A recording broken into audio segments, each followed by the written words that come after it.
Pedro en su casa. Ajá.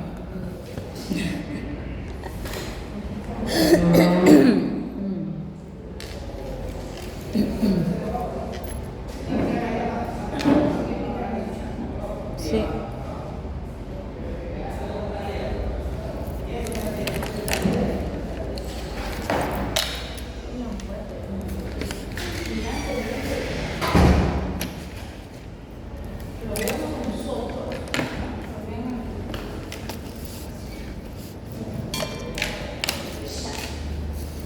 Vamos a hablar sobre glóbulos rojos plaquetas. ¿Sí? A ver. ¿Qué tenemos? Esta parte va a ser importante en lo que se refiere a coagulación y con los glóbulos rojos, la función que tienen los glóbulos rojos que vamos a ver más adelante como respiratorio, que lo vemos el sábado. ¿Ya? Entonces, ahí vamos a complementar algunas cosas que tenemos. ¿Qué tenemos? Ok, vamos a hacer primero y glóbulos rojos.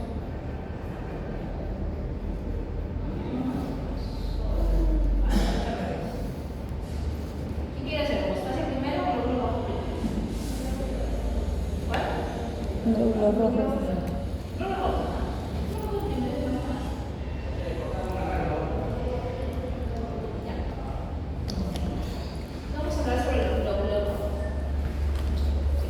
Yo también justo de ahí de la fisiología hematológica. Eso que me encanta, los glóbulos rojos, de todo lo que sabe. Y bastante interesante, era para un nivel así Ay, ni te apoyes. superior. Todo para. Todo para. Pero, a la vez de. Vamos a ver. ¿De dónde derivan los glóbulos rojos? Los glóbulos rojos tienen un ancestro que es pluripotencial. Es una célula que tiene la capacidad de convertirse en cualquiera de los tres precursores que van a hacer las líneas, o sea, las líneas para lo que es las células linfoides, las células eritroides y las células linfóticas. Acá tenemos. El precursor linfoide va a producir lo que son células T y las células B. Las eritroides van a estar produciendo lo que son los glóbulos rojos. Y dentro del precursor mieloide vamos a tener aquí a una célula que va a poder producir lo que conocemos como plaquetas. ¿Ok? Entonces, aquí tenemos una serie, ¿ok?, de factores que van a hacer que estas células se diferencien, proliferen y se diferencien. Se van a diferenciar hasta llegar a ser lo que conocemos como los eritrocitos. Entonces, ¿qué tenemos? Tenemos el hemocitoblasto. Este hemocitoblasto va a convertirse luego en proeritroblasto, en eritroblasto, un eritroblasto policromafílico, eritroblasto y un reticulocitado. ¿Cuáles son las diferencias que van a suceder aquí? Ustedes ven, aquí primero está una célula con un núcleo bastante grande. ¿Sí se ve? Más o menos. Una célula con un núcleo bastante grande, que la relación citoplasma-núcleo va a favor de lo que es el núcleo. Luego van a empezar a ver que se empieza como a hacer pequeñas condensaciones de cromatina. ¿Sí? Sigue siendo grande y luego poco a poco esto va a ir cambiando. Va a ir cambiando de color. ¿Por qué? Porque en esta fase del cloroplasto, se va a hacer un rojito el citoplasma. ¿Por qué se estará poniendo rojito? Está sintetizando alguna sustancia que va a ser importante para su posterior color. ¿Qué sustancia es esta? La sustancia del color rojito, la hemoglobina. Entonces, en esta etapa, en el eritroblasto se va a empezar a sintetizar lo que es la hemoglobina.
glóbulos rojos por una anemia de repente hemolítica que puede existir o por algún agente tóxico que puede estar destruyendo. ¿Qué va a pasar? El cuerpo va a captar que va a necesitarse glóbulos rojos y va a estimular a que se libere. Bien. Entonces acá tenemos un glóbulo rojo normal, ¿okay? Maduro y en circulación. El nucleolito es un glóbulo rojo incómodo, un disco, ¿okay? Y tiene un tamaño de 8 milímetros, ¿okay? 8 milímetros de tamaño. ¿Por qué hablamos de los tamaños? Porque hay anemias que van a estar relacionadas con el tamaño, ¿okay? Entonces, cuando tenemos un glóbulo rojo que está dentro del tamaño normal, ¿okay? Este es normocito. Cuando hay una anemia y los glóbulos rojos permanecen con su tamaño normal, esa es una anemia normocita. Pero ¿qué pasa si los glóbulos rojos se vuelven más chiquititos de lo normal? Va a ser una anemia microcítica. Y si está más grande de lo normal, macrocítica. Esto tiene que ver mucho, ¿okay? Con qué está pasando para que haya una disminución de los glóbulos. Algo que hay que recordar aquí es la forma, ¿no?, del disco bicóncavo. Y les decía que esa membrana, este exceso de membrana que tiene, que dice como si fuera un Sharpay o algo así, va a permitir que el glóbulo rojo tenga esa peculiaridad de poder ir por diferentes lugares por donde es muy tortuoso, de repente poder deformarse rápidamente, incluso poder soportar a soluciones hiposmóticas. ¿Por qué? Porque tiene todavía membrana. ¿Okay? Entonces, esta membrana tiene componentes. Esto de aquí que está con negrito y rosa, esto es lo que nosotros conocemos como si fuera el citosqueleto, ¿sí? Son estructuras que nos van a permitir que el eritrocito pueda unirse su citoesqueleto con su membrana. Aquí hay diferentes proteínas. Por ejemplo, tenemos esta que es aquí cadenita, esta es la espectrina. ¿Okay? La espectrina. Estas de aquí, ¿okay?, estas son otras proteínas. Proteínas, ¿okay?, que son complejas. Estas proteínas tienen residuos, tanto de carbohidratos como otras proteínas que van a constituir como un anclaje, como que estuviera pegándose el citoesqueleto a la membrana. Aquí tenemos una serie de proteínas, porque, por ejemplo, la anquilina. La anquilina, por ejemplo, cuando no existe, esta unión no va a existir, por ende, el glóbulo rojo, su membrana, su citoesqueleto no van a estar pegados. Y lo vamos a ver ahora en algunos ejemplos. Entonces, ¿por qué tiene esta estructura bastante deformada? Porque tiene un conjunto de proteínas que van a permitir este anclaje entre la membrana celular y el citoesqueleto.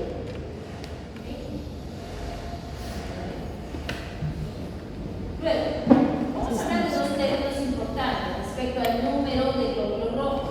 Cuando hay una disminución de glóbulos rojos por debajo de lo normal, ¿okay?, se va a llamar una anemia. Pero cuando hay un incremento de los glóbulos rojos por encima de los valores normales, ¿cómo se le llama? Una policitemia. ¿Sí? Ahora, pueden existir diferentes tipos de anemias. ¿Okay? Anemias que van a producirse por destrucción de los glóbulos rojos o por no producción de glóbulos rojos antes de que salga la circulación sanguínea. Entonces, antes de que salga la circulación sanguínea, ¿dónde están los precursores de los glóbulos rojos? A nivel de médula ósea. En la médula ósea, donde van a madurar desde las células, recuerdan, pluripotenciales, a los precursores. El eritroblasto, el cloroflasto, el fibroblasto y el eritrocito maduro.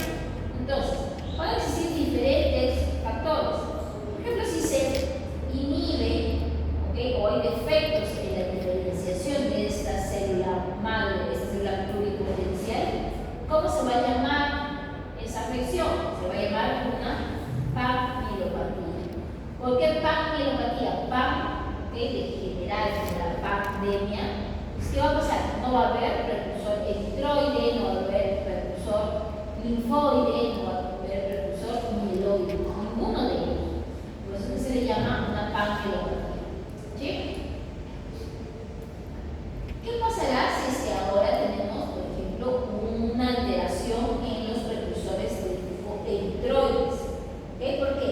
De repente un virus va a atacar a estos precursores, una reacción inmune. Entonces, cuando sucede esto, vamos a tener una anemia aplástica. Anemia aplástica. Ahora, en este proceso de convertirse, en diferenciarse el precursor eritropoyético a el proeritroblasto, hay una sustancia importante que yo me he olvidado de mencionar, que va a ayudar a la diferenciación.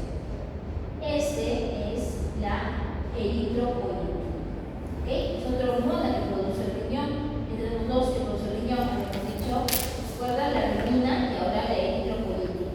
La eritropoyetina va a poder estimular a que estos procesos de maduración y de diferenciación se produzcan a nivel de la médula ósea.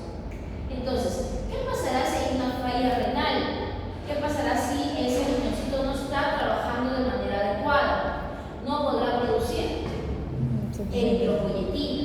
Por eso es que cuando hay una falla renal, se puede ver que hay una alteración de la producción de lo que serían los proeritroblastos. Y aquí se llama entonces una anemia renal. ¿Sí? En el caso de los proeritroblastos pueden haber diferentes afecciones que van a disminuir su producción, como desde los genéticos, el clásico deficiencia de ácido fólico o vitamina B12. Cuando hay estas deficiencias, lo que voy a tener son, ¿qué cosa? Células muy grandes en circulación, proeritroblastos en serie de circulación, eso se le llama una anemia de tipo megaloblastia, principalmente con vitamina B12. La vitamina B12 se va a absorber gracias al factor intrínseco. El factor intrínseco es el que se va a producir a nivel de estómago, se libera y a nivel de intestino se va a activar, digamos, para que pueda absorberse B12. Por eso es que en algunos casos la gastritis se relaciona con una anemia megaloblástica por la deficiencia de la producción de factor intrínseco, que es importantísimo para la absorción de vitamina B12. ¿Ya? Luego, cuando tenemos una anemia de tipo microcítica, hipocrónica, neumocrónica o hipercrónica está relacionada con la coloración, está relacionada con la producción de hemoglobina.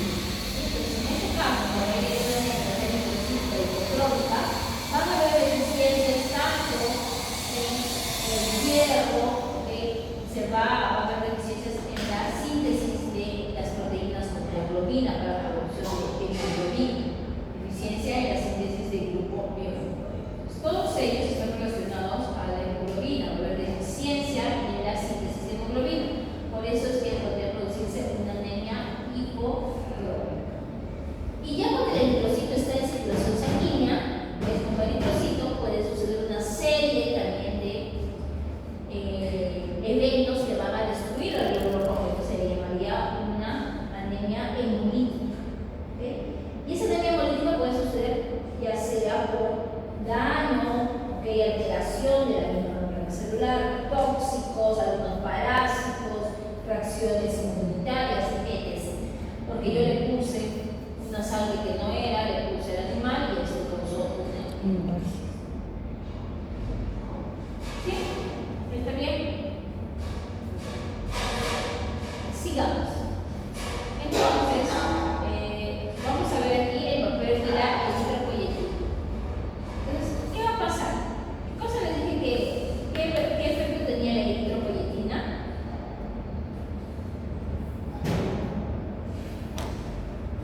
¿Qué cosa hacía la eritropoyetina?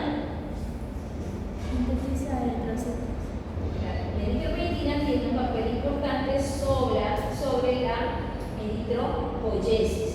¿Sí? La eritropoyesis. La eritropoyesis es la formación de los glóbulos rojos. ¿Y cuándo se libera eritropoyetina? ¿Cuándo creen que se libera? ¿Cómo creen que el organismo captará que hay una disminución de glóbulos rojos? Por la función que tienen los glóbulos rojos. ¿Qué función tienen los glóbulos rojos?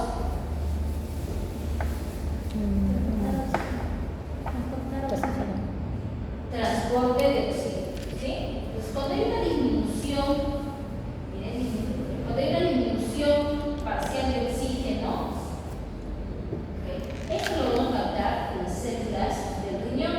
Entonces, esto va a estimular a que se libere más eritropoyetina. ¿Por qué? Porque el organismo piensa, hay una disminución parcial de oxígeno.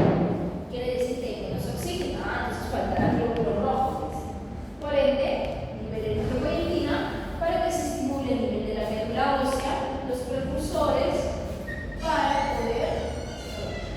para poder incrementar la salida de glóbulos rojos a circulación sistémica. Pero en este caso, miren, ¿cuándo se puede producir esto? Por ejemplo, cuando ustedes se van a sitios altos, digamos, a la tierra, que son más de 2000 metros de nivel del mar, ahí empieza a bajar la presión parcial de oxígeno. Pero cuando ustedes les van a glóbulos rojos, ¿qué está pasando? La misma presión parcial de oxígeno está disminuyendo. ¿Sí? Eso sería lo normal.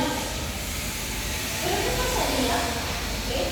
Si es que de repente yo tengo una pérdida de sangre, ahí se va a bajar el número de glóbulos rojos. Ahí sí se estaría poniendo que hay una disminución parcial de oxígeno, por ende yo necesitaría ¿qué cosa? Tener que se libere esta proteína para que pueda producir más, más glóbulos rojos. Pero ¿qué pasa si estos glóbulos rojos tienen alguna deficiencia, algún problema, y de repente no están cumpliendo bien su función? Entonces, puede haber aquí una anormalidad, podríamos decir, que cuando se incrementan estos niveles de eritropoyetina, lo que van a causar aquí es que se estimule la eritropoyesis. ¿Para qué? Para mantener los niveles de oxígeno de nivel normal. Pero si hay una deficiencia en la actividad, esa del eritrocito o de la hemoglobina, esto no se va a solucionar. ¿Sí? ¿Qué pasa si hay hemólisis? ¿Cómo respondería hemólisis? Frente a una hemólisis, la eritropoyetina. ¿Qué creen que es? ¿Qué es la hemólisis?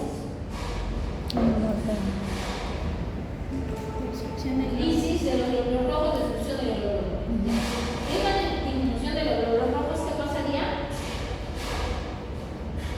Menos hermanos. Hay una disminución parcial de oxígeno. Por ende, se va a estimular a la producción de la liberación de eritropoyetina para que se sintetice o se estimule la eritropoyesis para que salga más glóbulos rojos. ¿Qué pasa en la parte renal? Recuerden que esta es una retroalimentación negativa, por ende, quiere decir que esto va a suceder muchas veces hasta que se reconstituya con lo que es normal. ¿Qué pasará en la falla renal?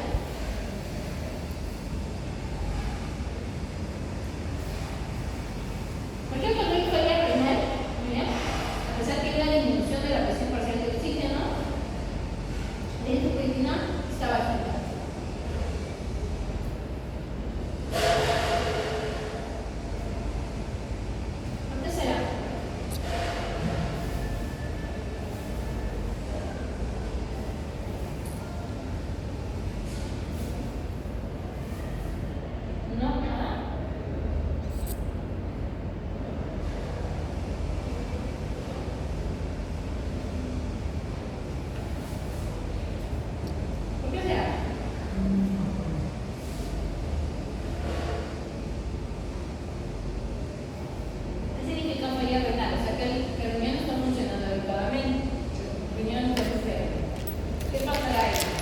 qué eritropoyetina se está produciendo poquito a pesar que el estímulo está ahí?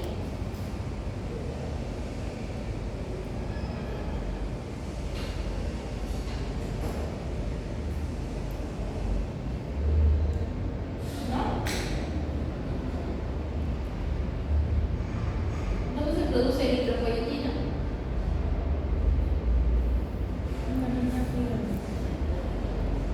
¿Dónde? En el riñón. Entonces, si el riñón está enfermo, ¿podrá producir adecuadamente esta hormona?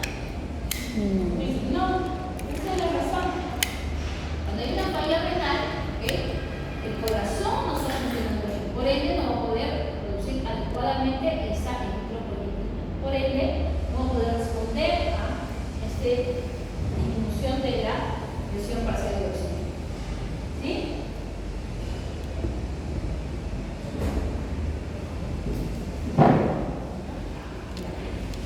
Ok, ahora, para hablar de la hemoglobina debemos también mencionar que debemos tener una fuente adecuada de hierro. ¿De dónde podremos obtener hierro?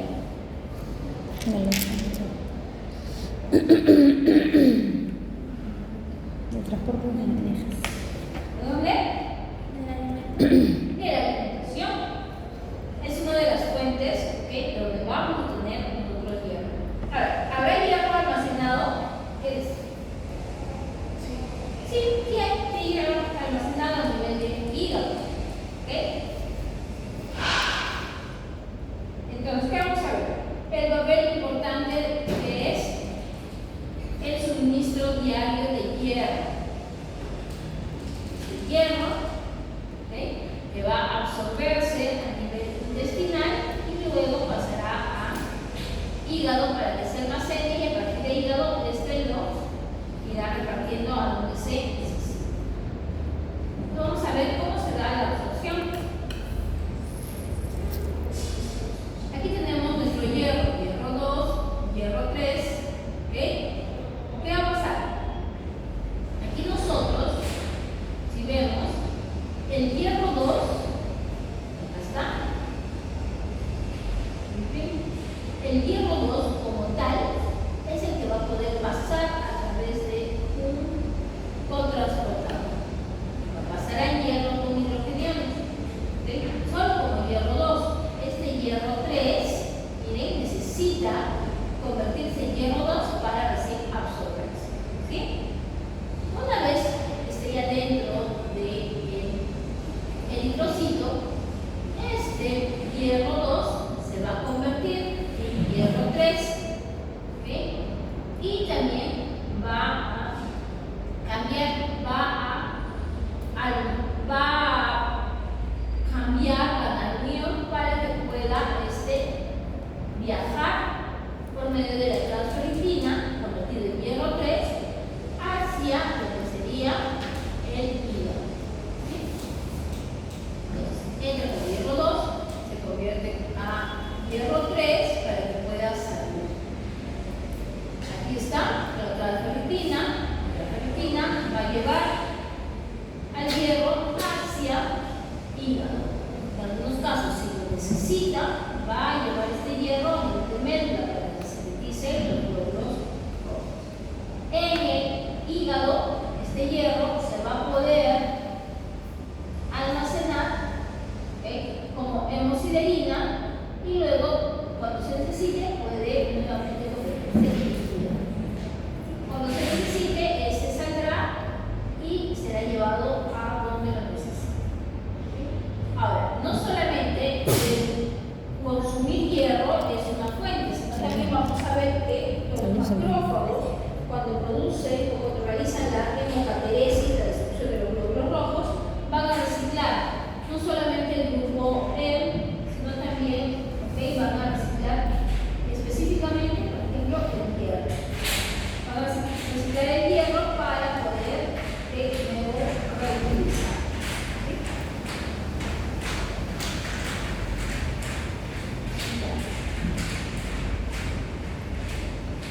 Un momento les mencionaba que aquí teníamos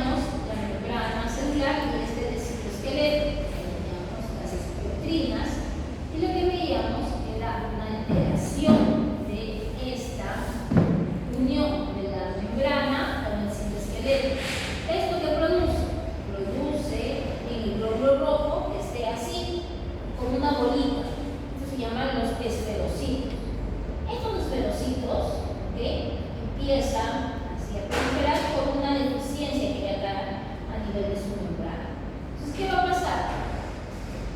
Cuando estos esferocitos necesiten viajar por vasos tortuosos, vasos chiquitos, como su membrana está casi igual que su citoesqueleto, que están así, no va a poder deformarse, no va a tener un buen performance y además va a quedar ahí, puede quedar atrapado, ¿ok? Y es aquí donde van a venir los macrófagos y lo van a sacar, ¿ok?, de circulación.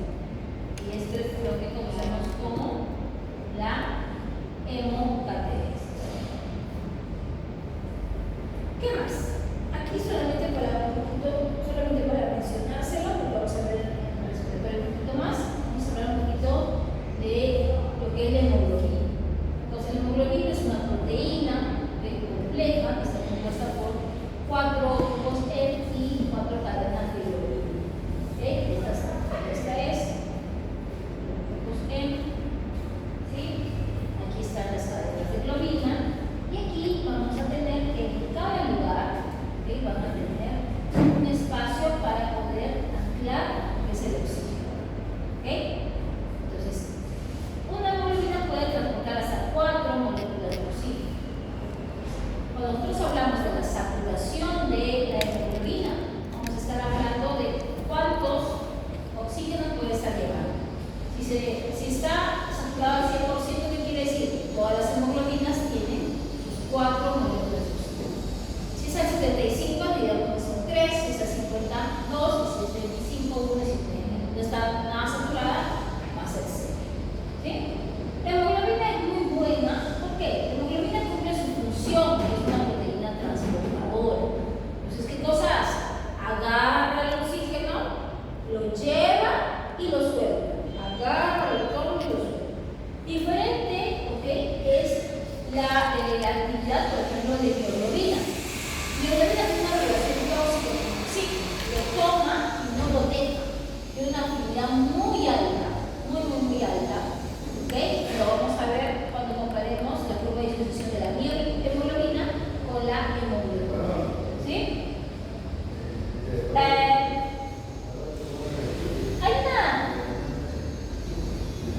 Hay una propiedad que tiene la asociación de oxígeno con hemoglobina, que se llama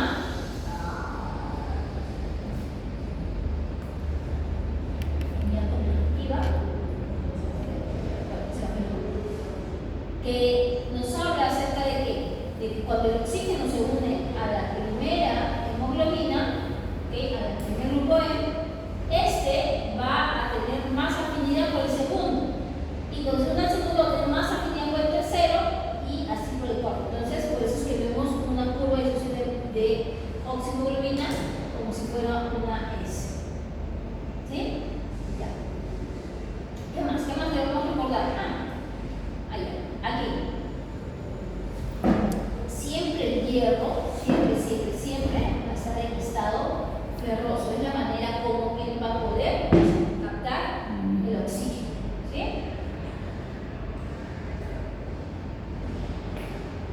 Ahora, el eritrocito tiene diferentes vías de obtención de energía.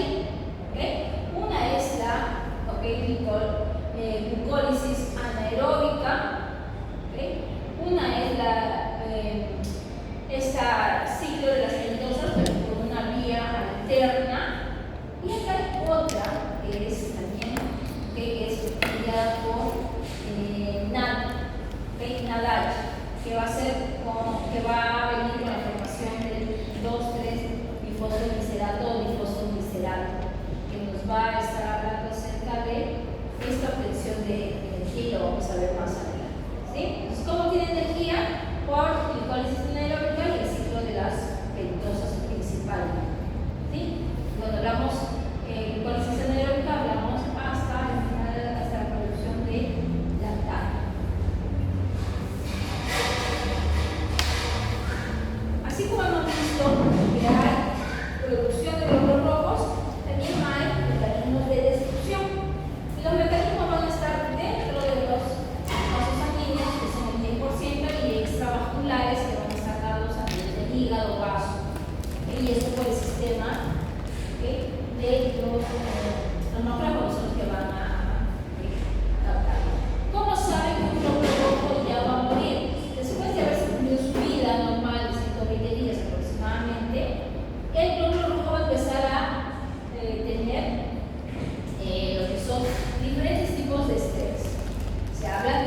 estrés de tipo energético que está mediado por la actividad o el incremento del calcio. Estrés oxidativo por la disminución del glutatión reducido y un estrés osmótico por aumento de la fosforilación. Todos estos estrés lo que hacen es que aumentan la concentración de calcio en el citosol. Asimismo, van a disminuir lo que es el potasio en citosol. ¿Qué cosa trae esto como consecuencia? Que este glóbulo rojo pueda contraerse. Y al contraerse, este glóbulo rojo puede externalizar algunos fosfolípidos, como la fosfatidilcerina. Cuando la fosfatidilcerina se expresa, los macrófagos tienen receptores para fosfatidilcerina. Entonces lo identifican y ¿qué hacen? Lo sacan de circulación. ¿Okay? Esto es lo que les mencionaba. Va a haber un estrés osmótico, que la actividad de la fosforilación va a bajar. ¿Okay? Va a haber un estrés oxidativo, ¿qué vamos a tener? Vamos a tener un estrés energético. ¿Okay? Todos ellos, ustedes se dan cuenta, están repercutiendo con un este incremento del calcio lo que va a hacer es estimular y ¿qué va a hacer? Va a estimular la oxidación muscular, ¿qué va a hacer? Va a llevar a unas enzimas que se conocen como las escramlasas. Las escramlasas son las encargadas de hacer de que esta fosfatidilcerina se exprese en la membrana. Eso siempre está en la membrana interna, pero ahora se expresa en la membrana externa y lo que vamos a tener va a hacer que los macrófagos puedan identificarlos y sacarlos. ¿Ya? Rápidamente hablar sobre glóbulos.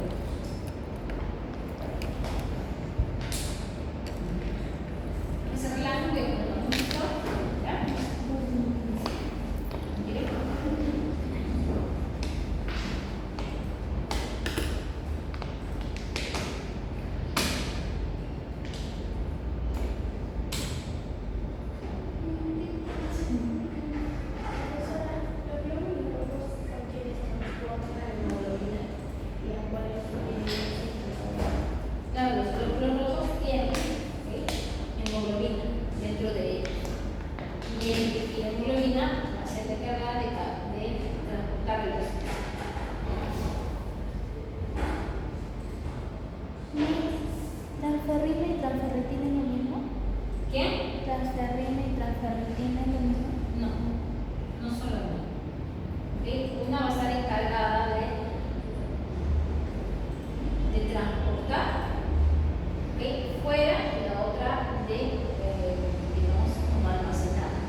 Estoy saltando en una vida para constancia confundida y vas en todos y sobre la constancia cuando se active cascará de tu habitación. ¡Los pitatorios!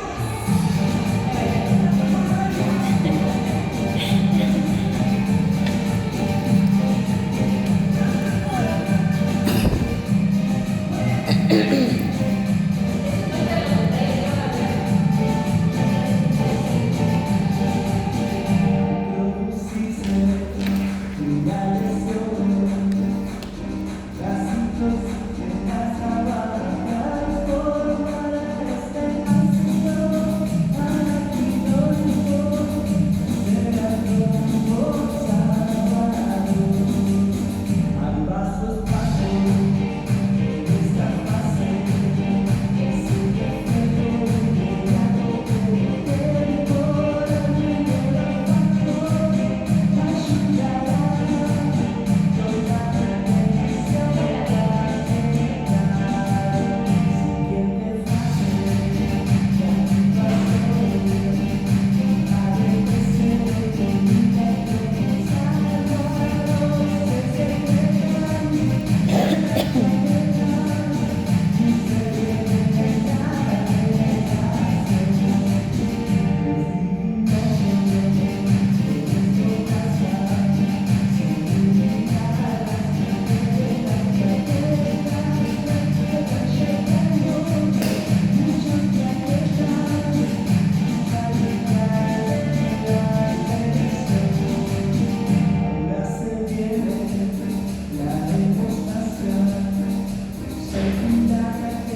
la red de adhesión y para que se puedan unir las plaquetas y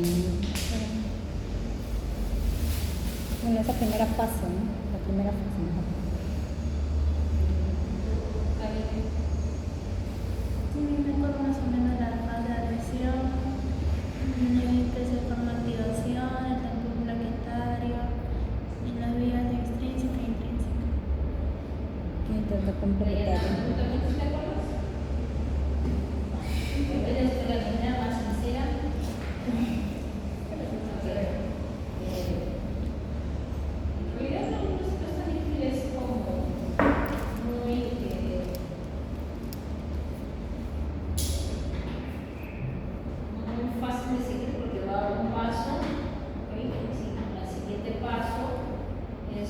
Intuitivo. Como les decía, esta clase por lo general se hace ya sea con la vía clásica, la que es de esa canción, o también por una explicación nueva.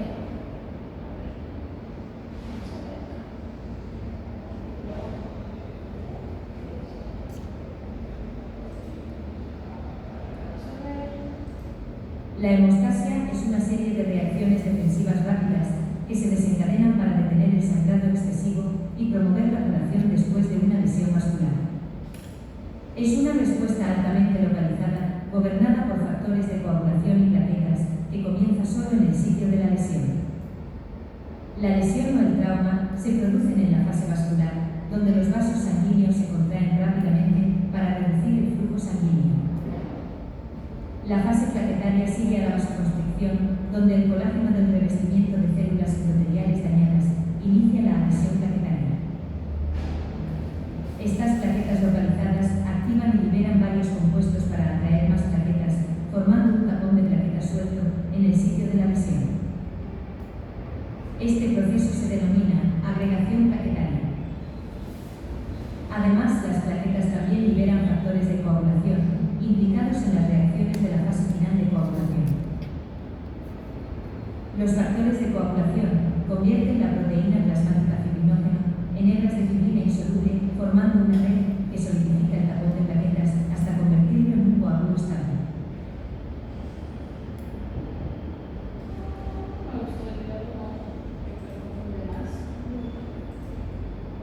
Para la coagulación necesitamos tres elementos importantes. Uno son las plaquetas. Tenemos que conocer qué pasa con las plaquetas, qué son las plaquetas, cómo se forman las plaquetas. Siguiente, va a ser el endotelio. ¿Qué pasa con el endotelio? Y tercero, los factores de coagulación. Pero así como el factor de coagulación, también los factores anticoagulantes. Están en el mismo rango. Así como teníamos algunas sustancias proinflamatorias y antiinflamatorias, así también como hay sustancias vasodilatadoras y vasoconstrictoras, también hay sustancias procoagulantes y anticoagulantes. ¿Sí? Entonces, vamos a hablar de ellas de manera rápida. Primero, el término hemostasia va a denotar un mecanismo que va a permitir que la sangre no salga de los vasos sanguíneos. La hemostasia lo que va a hacer es que cuando haya alguna lesión, alguna falla o alguna interrupción de la continuidad de un vaso, esta va a hacer que rápidamente esto cese por diversos mecanismos.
sin ninguna lesión, eso sí va a tener consecuencias. ¿Por qué? Va a formar trombos.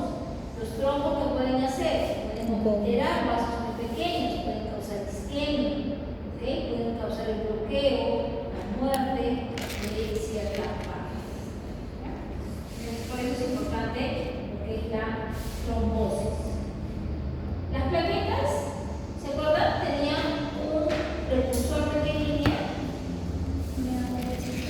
Era mieloide, eritroide o linfoide. Mieloide, ¿no? Era un precursor mieloide. Y así como para dentro de los hormonos existe la eritropoyetina, para las plaquetas existe la trombopoyetina, ¿sí? Que se va a producir ¿dónde? También en riñón. ¿Se acuerdan que decíamos cuando había un exceso o un incremento de glóbulos rojos, ¿cómo se llamaba? Policitemia. ¿Cómo se llamará en las plaquetas? Incremento de plaquetas, ¿cómo se llamará? Trombo.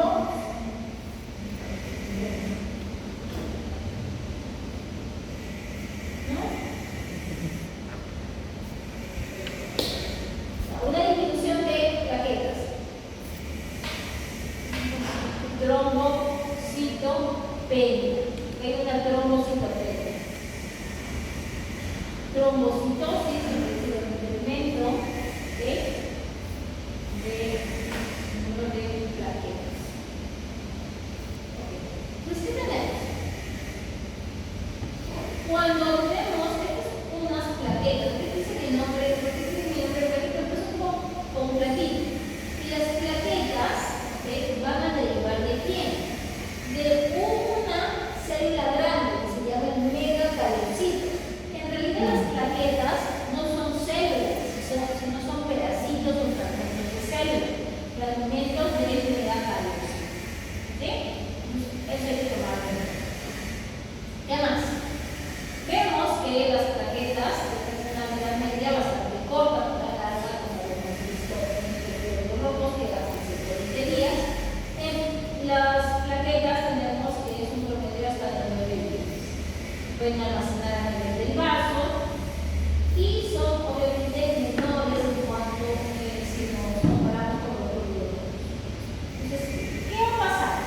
La plaqueta, así como hemos dicho que es parte de una célula grande, tiene en su superficie receptores. ¿Okay? Los receptores son receptores que se llaman glucoproteínas, por eso se llama GP. Glucoproteína 1B, glucoproteína 2B, 3A. ¿Sí? Tienen su ¿qué más? Así como tiene en la superficie receptores, también tiene dentro de su citoplasma, que va a tener vesículas que van a contener diferentes moléculas. Entonces aquí tenemos las relaciones que son alfa y delta, y que delta es las densas. Entonces en las alfa tenemos una serie de factores, factores de coagulación, el factor 5, factor de von Willebrand, y las serolinas. Y en el caso de las densas tenemos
va a favor de la vasoconstricción?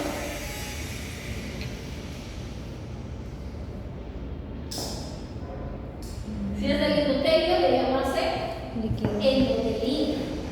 ¿Ok? La endotelina, ¿ok?, va a permitir, junto con otras sustancias, como que, por ejemplo, la adrenalina o la epinefrina o el SAPO-A2, no va a permitir que se dé una vasoconstricción a nivel de este vaso dañado para que haya disminución de la pérdida de sangre.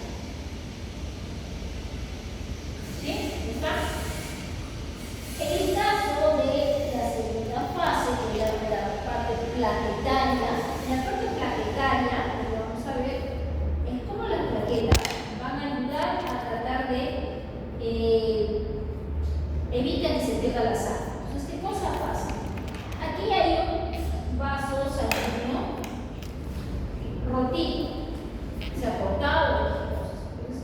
¿Qué va a pasar? Ese vaso roto, lo que vamos a ver es que va a exponer estructuras que antes estaban cubiertas por el endotelio. Una de esas estructuras se llama el factor de von Willebrand. ¿Sí?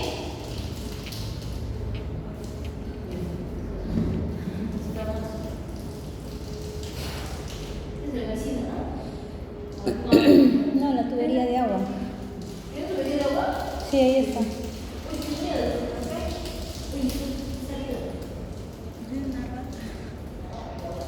Creo que es una puerta. Imagínate, ¿no? Se encuentra más.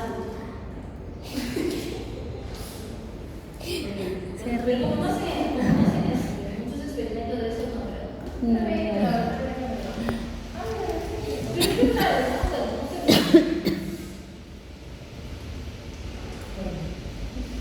Bueno, también será la arquitectura moderna.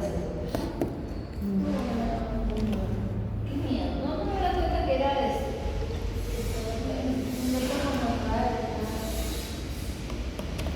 no, y el agua y la luz, no veamos la misma manera de morir. Si por lo menos que pasan cosas, incluso nos cortamos, ahí se va a activar, ¿no? Primero el miogénico y la parte planetaria. Entonces les decía, cuando hay exposición o hay, se daña el endotelio, se debe exponer estructuras como el factor de von Willebrand. ¿Tienes más? También va a exponerse colágeno. Este factor de von Willebrand es factor de von Willebrand. Y cuando se expone, la plaqueta viene y tiene, ¿ok?, tiene afinidad por este receptor, se une a él. ¿Sí? Mira, ¿por qué no se une cuando no había daño? Porque no estaba expuesto, porque estaba ahí el endotelio. Cuando el endotelio se pierde, se corta, el factor de von Willebrand se expone. Entonces ahí viene la plaqueta. Una vez que la plaqueta se une con el factor de von Willebrand, ¿ok?, ¿qué va a pasar? Esta plaqueta va a empezar a cambiar y se empieza a activarse ya.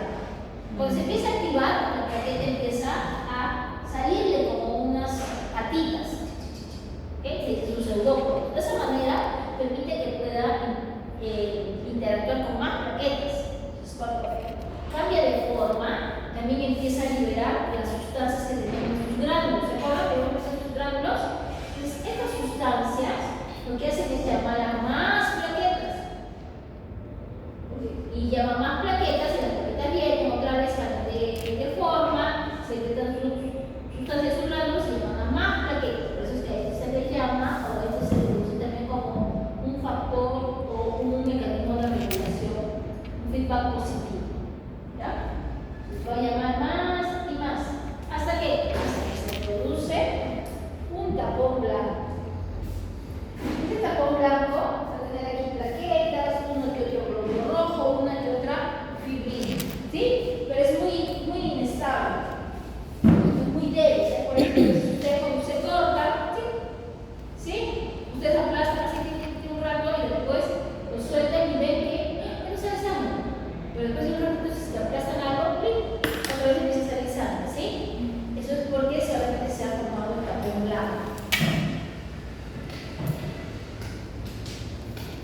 que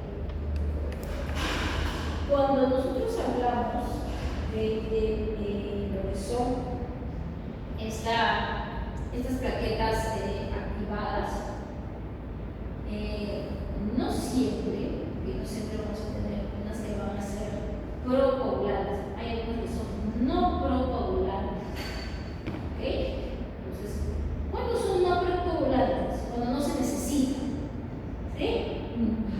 Porque no podemos estar haciendo que se forme trombo cada rato, si no vamos a tener problemas de la trombosis. Entonces vamos a tener un cambio de la plaqueta que era no coagulante, no procoagulante a una procoagulante. Y esto se va a dar gracias a ese dinamismo que va a tener la membrana. ¿Ok? En este caso, de la expresión del fosfolípido como de la fosfatidilcerina. Acá está, miren, la activación plaquetaria está ahí como unos disquitos, tranquilo, ¿okay? Va a cambiar, va a tener una metamorfosis viscosa y se volverá así, como si fuera un monstruito que tiene muchas manitos. Esto es la formación de celulómeros. ¿Qué va a pasar? Aquí suceden cambios en el citoesqueleto. Empieza a salir del placito. ¿Por qué? Porque empieza a haber una reorganización de las proteínas, como por ejemplo la actina, para que pueda producirse esto más. A ver, neón, endotelio, plaquetas, factor de von Willebrand, una plaqueta con su glicoproteína. Aquí está, una muestra más grande. La plaqueta está unida al factor de von Willebrand. Luego esta plaqueta empieza a cambiar, empieza a cambiar, porque se está activando. Se empieza a liberar todo lo que tenía en su interior. ¿Qué tenía? Tenía serotonina, glucano, factor de von Willebrand, 5 de la población, etc. Todo eso lo va a liberar. ¿Para qué? Para que llame más y más plaquetas. ¿Ya está? Lo mismo. ¿Sí? Ahora, una vez que se ha unido con el factor de von Willebrand, cuando se va a dar la unión entre ellas, ¿okay? Va a darse la unión a través de otra glicoproteína, pero ahora es la glicoproteína, ¿okay? 2A, 3B. De la otra glicoproteína que va a permitir 2B3A. ¿Okay? 2B3A. Recuerda que la que se unía con el factor de von Willebrand, ¿cuál era? ¿No? ¿O no se unía con ninguna glicoproteína?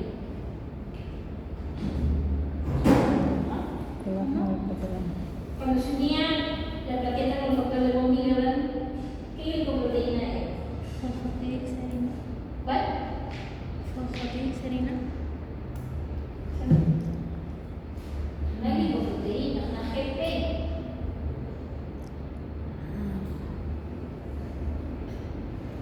¿No? ¿Qué glicoproteína era?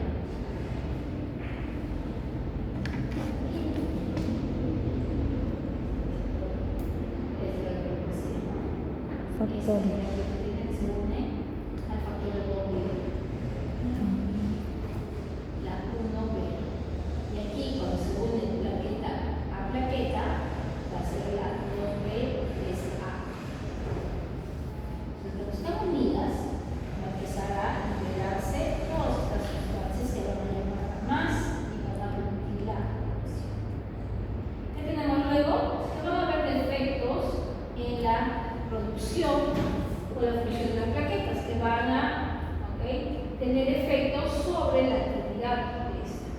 En seres humanos se han reportado diferentes enfermedades, como la enfermedad de Glavsman, que es una trombobastenia, cuando hay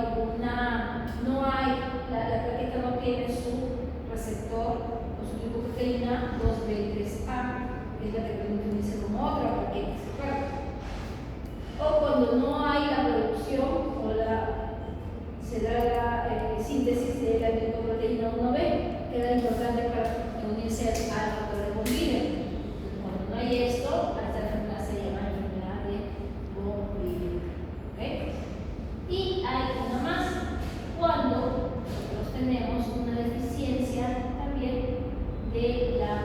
función de, ya habíamos visto, ¿no? 3B, 3A, 1B, que es la deficiencia de Bernard-Soulier, y esta es, recuerden, ¿para qué? Para la que está relacionada con la unión con el factor de Montgomery. Pues, algunas veces es ¿por qué? Porque no hay factor de Montgomery, y otra porque no hay su receptor. Ya. Ahora, este tapoplato que estamos viendo, ¿por qué está poblado? Porque es de plaquetas. No asegura, y dijimos, que se dé, que no salga sangre. Porque si nosotros aplastamos un poquito, puede salir otra vez. ¿Qué es lo que necesitamos ahora? Formar un tapón lo suficientemente fuerte para que pueda evitar que salga la sangre. Y ese va a ser, no va a ser otro que la fibrina. O sea, la tenemos. Que es importante producir esta para que no se estabilidad y que no se pierda la sangre. Tenemos un término importante que es el suelo sanguíneo. El suelo sanguíneo es el plasma fibrinógeno y este va a poder ser eliminado durante la retracción o contracción del coágulo. Cuando está más chiquito, ahí vamos a eliminar suelo sanguíneo.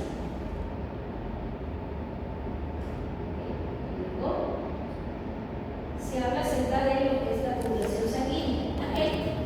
Es importante, ¿qué cosa? Porque vamos a ver, es una serie de reacciones en cadena, uno tras otro. Entonces, ¿qué vamos a tener primero?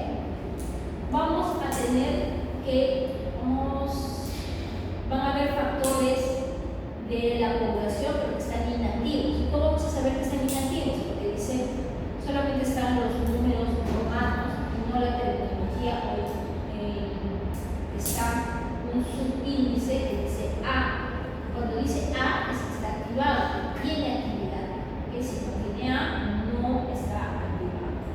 Entonces, ¿qué vamos a tener? Aquí en esta reacción vamos a tener una enzima, por lo general es el mismo factor, un sustrato que es el otro factor, y un producto que va a ser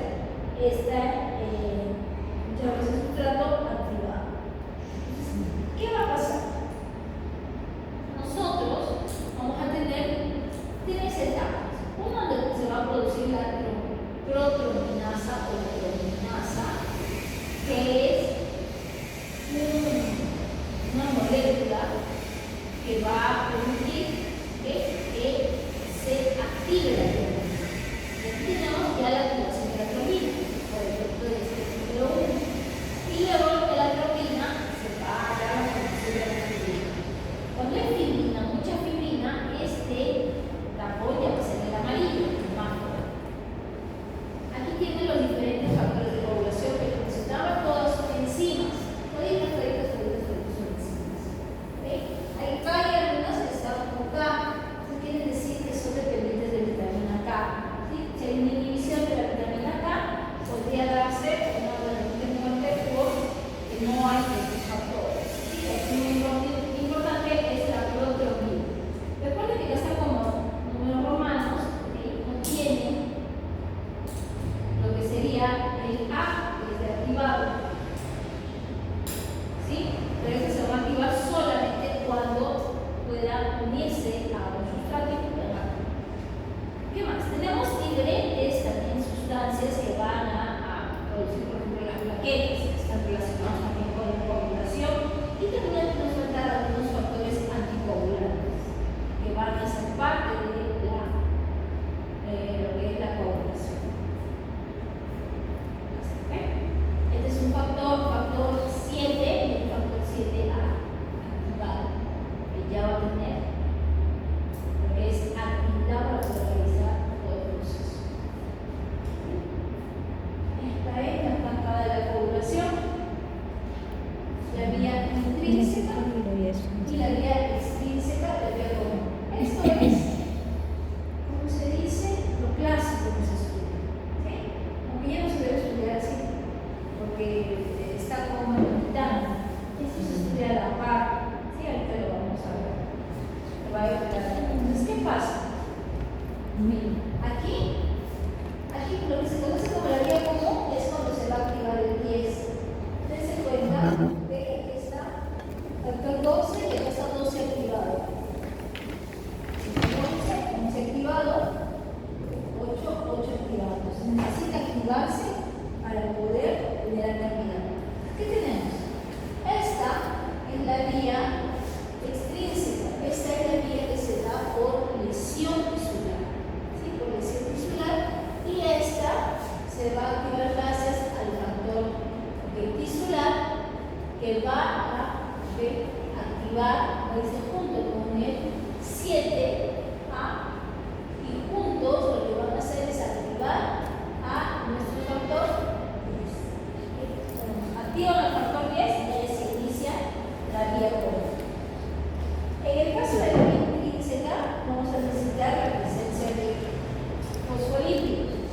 Cuando hay fosfolípidos, lo que vemos es que en presencia de la calipreína va a activarse el factor 12 y el 12 activará al 11.